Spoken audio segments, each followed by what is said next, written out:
G20 સમિટમાં ભાગ લેવા માટે ભારત આવનારા વિશ્વભરના નેતાઓનો કાર્યક્રમ ભલે ગુરુવારથી શરૂ થઈ ગયો હોય, પરંતુ મોટા ભાગના દેશોના રાષ્ટ્રધ્વજો 8 સપ્ટેમ્બર ભારત પહોંચશે, જેમાં યુએસ પ્રેસિડેન્ટ જો બાઇડેન, યુકેન પીએમ ઋષિ સુનક, જાપાનના પીએમ કિસિડા ફ્યુમિયો, ઓસ્ટ્રેલિયાના પીએમ એન્થોની અલ્બેનીસનો સમાવેશ થાય છે. રશિયાના વિદેશ પ્રધાન સર્ગેઈ લવરોવ, ચીનના પીએમ લી ક્વિંગાંગ, બ્રાઝિલના રાષ્ટ્રપતિ લુઇઝ ઇનાસિયો લુલા દા સિલ્વા સામેલ છે. ઉલ્લેખનીય છે કે ભારત આ વર્ષે G20 દેશોની અધ્યક્ષતા કરી રહ્યું છે. આવી સ્થિતિમાં 9 અને 10 સપ્ટેમ્બરે યોજાનારી G20 સમિટમાં ભાગ લેવા માટે વિદેશી મહેમાનોનું આગમન ગુરુવારથી શરૂ થઈ ગયું છે. તો આ ક્રમમાં મેરિશિયસના પીએમ પ્રવિન્દ જુગનાથ ગુરુવારે દિલ્હી પહોંચી ગયા છે. આ સાથે જ organisation for economic cooperation and ડેવલપમેન્ટના મહાસચિવ મેથિયાસ કોર્મોન અને યુનાઇટેડ મેક્સિકન સ્ટેટના ઇકોનોમી મિનિસ્ટર રેકલ બ્યુનોસ્ટ્રો સાંજે જ પણ દિલ્હી પહોંચ્યા છે. નોંધપાત્ર વાત છે કે મોટાભાગના દેશોના વડાઓ 8મી સપ્ટેમ્બર એટલે કે આજે ભારત આવશે.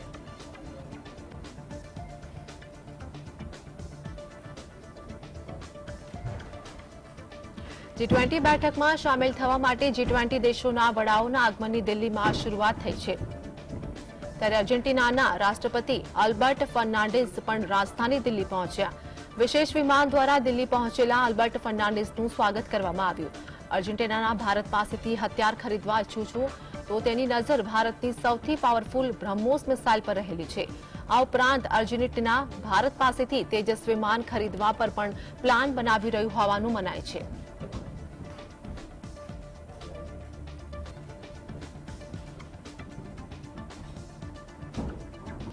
વડાપ્રધાન નરેન્દ્ર મોદી 8 સપ્ટેમ્બરના રોજ 3 દેશો સાથે મહત્વપૂર્ણ દ્વિપક્ષીય બેઠક કરશે, જેમાં યુએસ પ્રમુખ બાઇડેન સાથેની બેઠકનો પણ સમાવેશ થાય છે.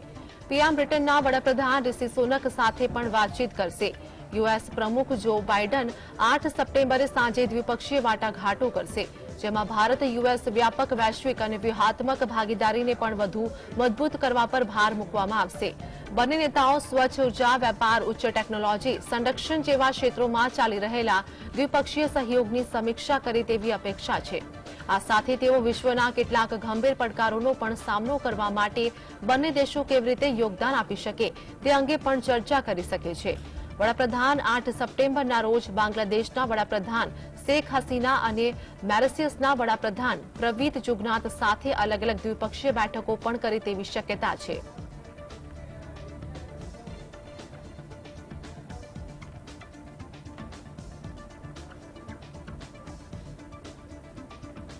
અમેરિકાના રાષ્ટ્રપતિ જો બાઇડેન G20 સમિટમાં ભાગ લેવા આવી રહ્યા છે. બાઇડેન 9 અને 10 સપ્ટેમ્બરે નવી દિલ્હીના પ્રગતિ મેદાનમાં અત્યાધુનિક ભારત મંડપમ કન્વેન્શન સેન્ટરમાં 18મી G20 સમિટમાં હાજરી આપશે. બાઇડેનનો 3 દિવસના કાર્યક્રમમાં અત્યંત વ્યસ્ત રહેશે. અમેરિકી રાષ્ટ્રપતિ પીએમ મોદી સાથે તેમના G20 એજન્ડા, ખાસ કરીને આર્થિક સહયોગ અને બહુપક્ષીય રોકાણની તકો પર ચર્ચા કરે તેવી સંભાવના છે. અમેરિકાના રાષ્ટ્રીય સુરક્ષા સલાહકાર જેક સુલિવાને કહ્યું હતું કે વડાપ્રધાન મોદી અને બાઇડેન વચ્ચે દ્વિપક્ષીય બેઠકમાં GE જેટ એન્જિન અને નાગરિક પરમાણુ ટેકનોલોજી પર સાર્થક ચીનના રાષ્ટ્રપતિ શી જિનપિંગ નવી દિલ્હીમાં યોજનારી G20 સમિટમાં હાજરી ન આપીને અમેરિકા અને ભારત અને પશ્ચિમી શક્તિઓ તેમનો ટેકો આપી રહ્યા છે અને અવગણી રહ્યા છે, જેમાં બ્રિટિશ વડાપ્રધાન ઋષિ સુનક, જર્મન ચાન્સેલર ઓલાફ, 20થી વધુ વિશ્વ નેતાઓ હાજરી આપશે. સ્કોલ્સ ફ્રાન્સના પ્રમુખ ઇમાન્યુએલ મેક્રોન અને ઓસ્ટ્રેલિયન વડાપ્રધાન એન્થોની અલ્બેનીસ સહિત હાજરી આપશે. જિનપિંગે તેમના વડાપ્રધાન લી ક્વિંગાંગને મોકલ્યા છે.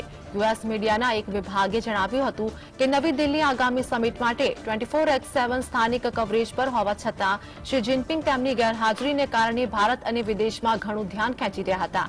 રિપોર્ટમાં કહેવામાં આવ્યું છે કે તેમની ગેરહાજરી પૃથ્વી પરના બે સૌથી મોટા દેશો વચ્ચેના સંબંધો પર એક નવો પરિપ્રેક્ષ્ય આપે છે. શ્રી જિનપિંગ 23 ઓગસ્ટે બ્રિક્સ સમિટ દરમિયાન જોહાનિસબર્ગમાં મોદીને મળ્યા હતા.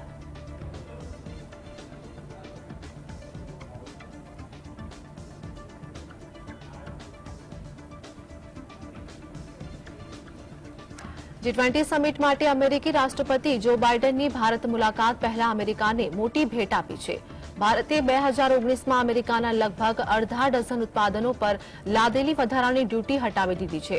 અમેરિકાએ ભારતના કેટલીક સ્ટીલ અને એલ્યુમિનિયમ પ્રોડક્ટો પર ટેરિફ વધારી હતી, જેના જવાબમાં ભારતે પણ વધારાની ડ્યુટી લાદી દીધી હતી। જો કે જો બાઇડન ભારત આવે તે પહેલા ભારતે 12 અમેરિકી ઉત્પાદનો પર વધારાની લાદેલી ટેરિફ હટાવી દીધી છે। આ ઉત્પાદનોમાં ચણા, મસૂર દાળ, સફરજન, છાલવાળી અખરોટ, તાજી અથવા સુકેલી બદામ તેમજ છાલવાળી બદામનો સમાવેશ થાય છે।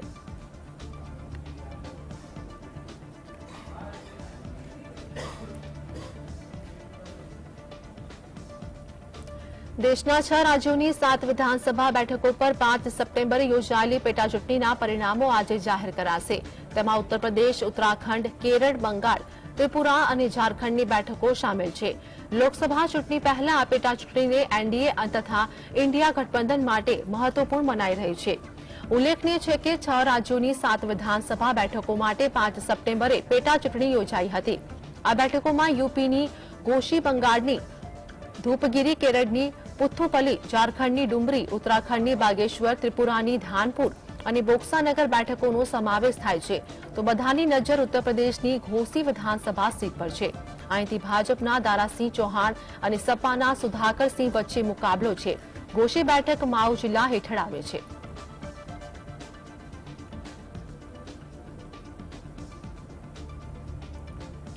જન્માષ્ટમીનો તહેવાર છે ત્યારે હજારો ભાવિ ભક્તો કૃષ્ણની જન્મભૂમિ મથુરાના મંદિરે પહોંચ્યા હતા। આ સમયે મથુરાનું મંદિર રોશનીથી ઝળહળી ઉઠ્યું હતું। તો શ્રી કૃષ્ણના આઠમના દિવસે રાત્રે 12 વાગે જન્મને વધાવી લેવા હજારો ભક્તો અત્યારથી જ ભક્તિમાં લીન જોવા મળ્યા હતા।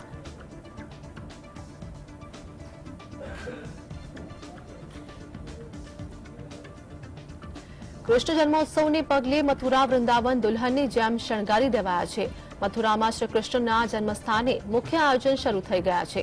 તો શ્રી કૃષ્ણ જન્માષ્ટમી પર ભીડને નિમંત્રિત કરવા માટે ટ્રાફિક પોલીસે ડાયવર્ઝન પ્લાન લાગુ કરી દીધો છે। મથુરા વૃંદાવનને 6 સેક્ટર અને 33 ઝોનમાં વિભાજિત કરતા મેજિસ્ટ્રેટ તૈનાત કરાયા છે। સુરક્ષા માટે પોલીસ ઉપરાંત પીએસસી, આરએફએફના જવાનોને પણ તૈનાત કરાયા છે। કોઈપણ શ્રદ્ધાળુની અસુવિધા ન થાય તે માટે પર્યટન હેલ્પલાઇન નંબર પણ જાહેર કરવામાં આવ્યો છે।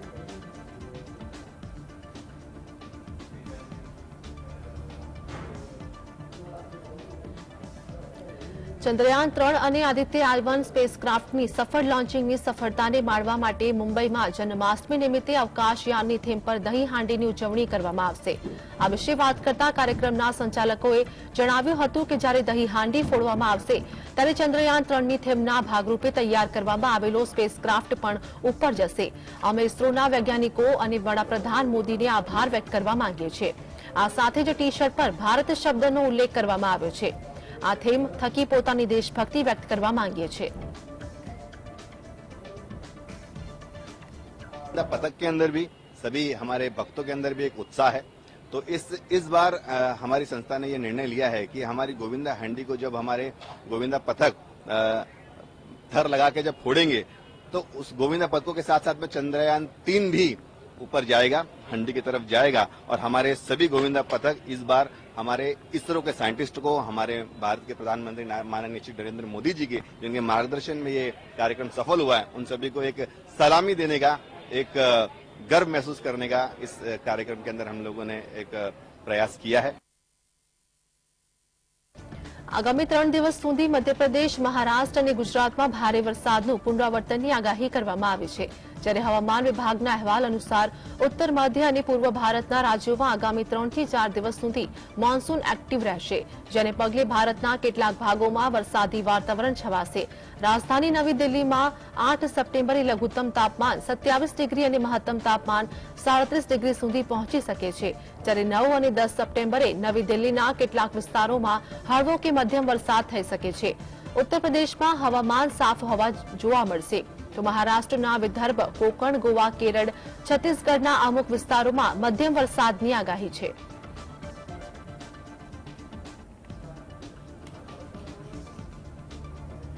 હવામાન વિભાગે આગામી 24 કલાક દરમિયાન મુંબઈ શહેર અને ઉપનગરોમાં હળવાથી મધ્યમ વરસાદની આગાહી કરી છે। તો શહેરમાં સવારથી જ હળવાથી ભારે વરસાદ વરસ્યો છે, જેને કારણે શહેરના રોડ રસ્તાઓ પર વાહનોની અવરજવર પર અસર થઈ હતી।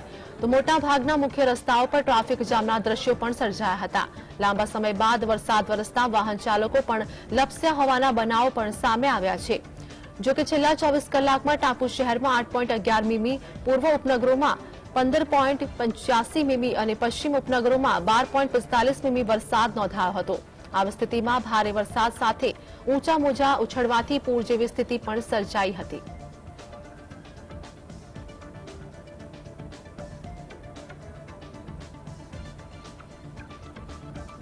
ડીએમકેના નેતા ઉદયનિધિ સ્ટાલિને સનાતન ધર્મ વિશે કરેલી ટિપ્પણીનો વિવાદ હજુ શાંત થયો નથી.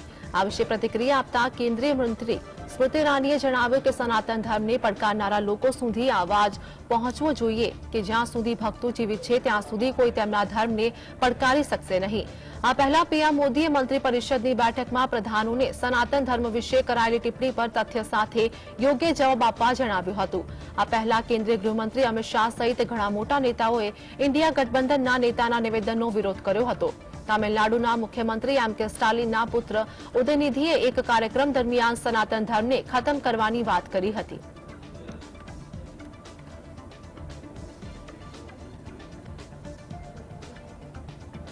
ये भी सत्य है कि आज कुछ ऐसे लोग हैं जो हमारे सनातन धर्म को चुनौती देते हैं कि नेस्तो नाबूद कर देंगे. आज अगर यहाँ का वो नजारा देखते तो उन्हें समझ आता कि प्रभु जो कहते हैं संभवामि युगे युगे, ये वो भक्त हैं जो हर युग में धर्म को, आस्था को और आस्था के हर प्रतीक को जीवित रखते हैं. फिर से सबसे आग्रह है कि जो सनातन धर्म को चुनौती देते हैं, लाला की आवाज, भक्तों की आवाज उन तक पहुंचे और उनको पता चले कि हम सब एकत्रित हुए हैं. इस दिव्य दर्शन के माध्यम से हम सब पुनः कहते हैं कृष्ण कन्हैया लाल की. ઉદ્ધવ ઠાકરે સમૂહની શિવસેના નેતા સંજય રાઉતે જણાવ્યું કે ઉદયનિધિ સ્ટાલિનના નિવેદન અને તેના પર આપવામાં આવેલી પ્રતિક્રિયાઓને પણ અમે સાંભળી છે. ઉદયનિધિ સ્ટાલિનના નિવેદનનું કોઈ સમર્થન કરશે નહીં. આપણે વિપક્ષ ઇન્ડિયા ગઠબંધનના સાથી રાજકીય પક્ષો છીએ અને આ પ્રકારના નિવેદનથી બચવું જોઈએ. આ પ્રકારનું નિવેદન ઉદયનિધિ પોતાના અભિપ્રાય હોઈ શકે છે, પરંતુ વિપક્ષી ઇન્ડિયા ગઠબંધનને નથી. દેશમાં લગભગ 90 કરોડ હિન્દુઓ અને અન્ય ધર્મના લોકો રહે છે. કોઈની ધાર્મિક લાગણી દુભાય તેવી ટિપ્પણી ન કરવી જોઈએ. આવા નિવેદનથી ભાજપની રાજનીતિ કરવાનો મુદ્દો મળી જાય છે. कोई माहौल गरमाने गया है. हमने वो बयान को भी देखा है, सुना है, और जो लोग ये माहौल गरमाने जा रहे थे उनके भी बयान हमने सुने हैं. महाराज साहब, दयानिधि स्टालिन साहब जो है मंत्री है, और उनका बयान का कोई समर्थन नहीं करेगा. इस प्रकार के जो बयान है उससे बचना चाहिए. हम इंडिया के घटक दल है सब. ये आपकी राय हो सकती है. બીએલ સંતોષના નિવેદન પર કર્ણાટકના પ્રધાન પ્રિયંક ખડગે જણાવ્યું હતું કે તેઓ સંમત છે કે એક એલર્જી છે જેનો ઇલાજ જરૂરી છે અને તે પછી તેમણે શ્રેણીબંધ પ્રશ્નો પૂછ્યા જેના જવાબમાં મેં આપ્યા. અને મહત્વની વાત એ છે કે મોહન ભાગવતે કહ્યું કે આપણે આપણા ભાઈ બહેનોને અસમાન ધોરણે રાખ્યા હતા અને તેને બદલવાની જરૂર છે. તેનો અર્થ એ છે કે આ લોકો કોણ છે જેમણે લોકોને અસમાનતા પર રાખ્યા હતા? આ લોકો કોણ છે જેમણે સમાજને સમાન ન થવા દીધો? તમે આત્મનિરીક્ષણ કરો, હું નહીં. પ્રિયંક ખડગેના પિતા મલ્લિકાર્જુન ખડગે કોંગ્રેસના રાષ્ટ્રીય અધ્યક્ષ છે અને દેશ પર મોટા ભાગનો સમય કોંગ્રેસનું રાજ હતું. Settled matter, no? He has been shifting goalposts for long. That means he agrees that there is an allergy that needs cure, and after that he has asked a series of questions which I have answered. After that he is withdrawn, and today, more importantly, Mohan Bhagwat ji himself has told that yes, we had kept our brothers and sisters on an unequal footing, and that needs to change. That means, who are those people who had kept people on an unequal footing? તમિલનાડુના મંત્રી ઉદયનિધિના સનાતન ધર્મ પર આપેલા નિવેદનને પગલે દેશનું રાજકારણ ગરમાયું છે, જે અંગે રવિશંકર પ્રસાદે આકરી પ્રતિક્રિયા આપી છે. તેમણે કહ્યું કે ઉદયનિધિ અને ખડગેના નિવેદન પર કોંગ્રેસ કેમ ચૂપ છે? તેઓ આ મુદ્દા પર કેમ બોલતા નથી? સનાતન શાશ્વત છે. તેમણે કહ્યું કે કોંગ્રેસીઓ આ મુદ્દાને ગોળ ગોળ ફેરવી રહ્યા છે. सनातन धर्म को तो भारत के मूल संविधान में सम्मान दिया गया. अब ये कांग्रेस के नेता जो बोलते हैं या खड़गे जी बोलते हैं, सोनिया गांधी, राहुल गांधी चुप क्यों है? क्यों नहीं जवाब देते हैं कि सनातन का सम्मान करते हैं, नहीं करते हैं? क्यों गृह मंत्री कर्नाटक के इस तरह की बात करते हैं? क्यों उनका पूरा वक्तव्य घोलमोल होता है? सनातन शाश्वत है और इस सनातन में कोई किसी परिवार में पैदा हुआ, किसी समुदाय में पैदा हुआ। शबरी मां तो भीलनी राजकुमारी थी, प्रभु राम ने उनको जूठे पैर खाए। वाल्मीकि क्या थे? वेद व्यास क्या थे? उनकी मां तो आप जानते हैं किस समाज से आती थी, फिर भी वेद की रचना वाल्मीकि, वेद गुरु रविदास क्या थे? તમિલનાડુના મુખ્યમંત્રી એમ કે સ્ટાલિનના દીકરા ઉદયનિધિ સ્ટાલિનના સનાતન ધર્મને લઈને આપેલા કથિત વિવાદિત નિવેદન પર સતત વિવાદ વધી રહ્યો છે। ભાજપ નેતાઓ સહિત કેટલાક લોકો વિરોધ કરી રહ્યા છે। આ બાબતે ઉદયનિધિએ સ્પષ્ટતા કરી છે। તેમણે ભાજપના નેતાઓ પર તેમના નિવેદનને તોડી મરોડીને રજૂ કરવાનો આરોપ લગાવ્યો અને આ સંબંધમાં તમામ મામલાઓનો કાયદાકીય રીતે સામનો કરવાની તૈયારી દર્શાવી છે।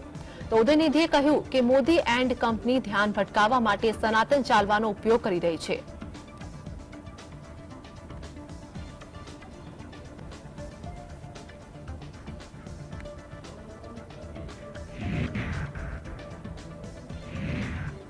કર્ણાટકના સીએમ સિદ્ધાર્થ મૈયાએ કેન્દ્ર સરકાર વિરુદ્ધ અપમાનજનક શબ્દો વાપરતા વિવાદ સર્જાયો છે। તેમણે જણાવ્યું હતું કે ચૂંટણી પહેલા અમે કહ્યું હતું કે અમે રાજ્યના લોકોને વધુ 5 કિલો આપીશું, કારણ કે અગાઉની સરકારે મફત ચોખા માત્ર ઘટાડીને 5 કિલો કરી હતી। અમે ભારતીય ફૂડ કોર્પોરેશન પાસેથી ચોખા ખરીદવા પત્ર લખ્યો હતો। તેઓએ અમને ખાતરી આપી કે તેઓ ચોખા આપવા માટે તૈયાર છે, પરંતુ કેન્દ્રએ અમને ચોખા આપવાનો ઇનકાર કર્યો। શું ભાજપ ગરીબ તરફી છે? આ તેઓ નથી। અમે મફત ચોખાની માંગણી કરી નથી। અમે તેના માટે ચૂકવણી કરવા તૈયાર હતા। અમે ચોખા માટે 36 રૂપિયા પ્રતિ કિલો ચૂકવવા તૈયાર હતા। તેઓ કેટલા નીચે? તેઓ ગરીબ વિરોધી છે।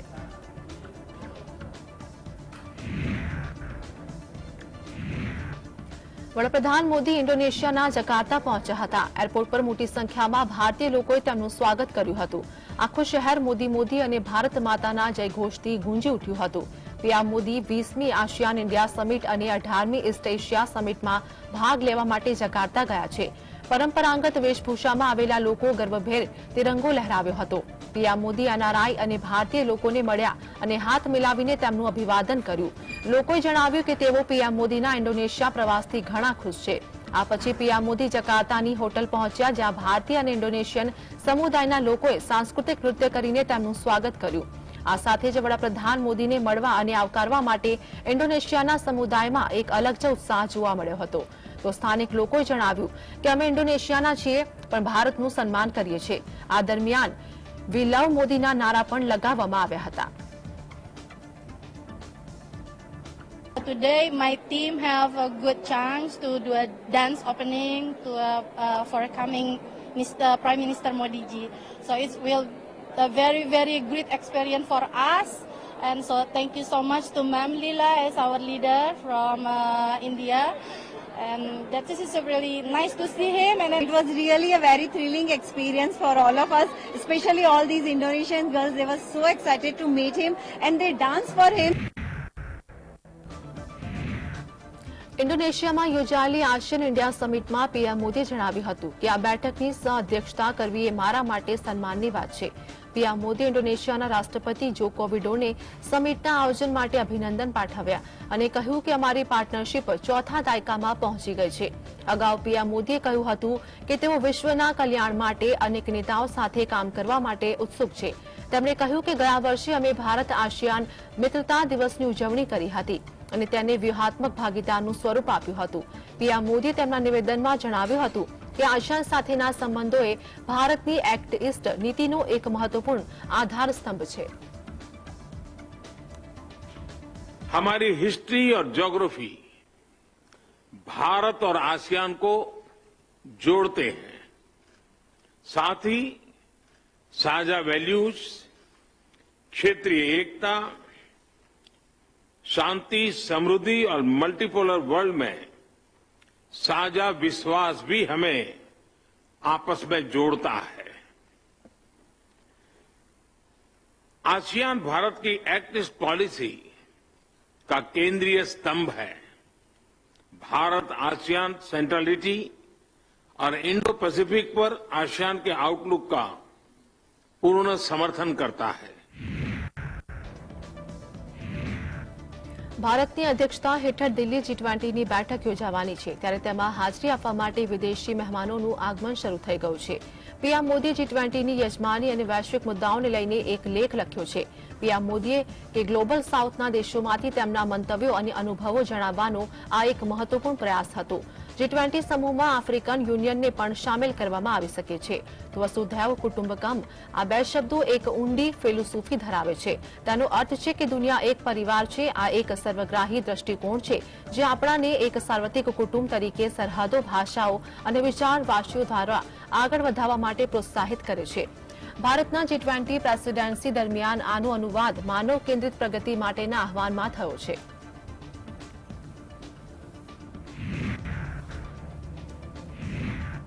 ભારત આફ્રિકન યુનિયનને G20 સમૂહમાં શામેલ કરવાનો પ્રયાસ કરી રહ્યો છે ત્યારે આ વિશે વાત કરતા સંયુક્ત રાષ્ટ્રના મહાસચિવ એન્ટોનિયો ગુટરેસે જણાવ્યું હતું કે યુએન આફ્રિકન યુનિયન સાથે ખૂબ જ મજબૂત પાર્ટનરશિપ ધરાવે છે।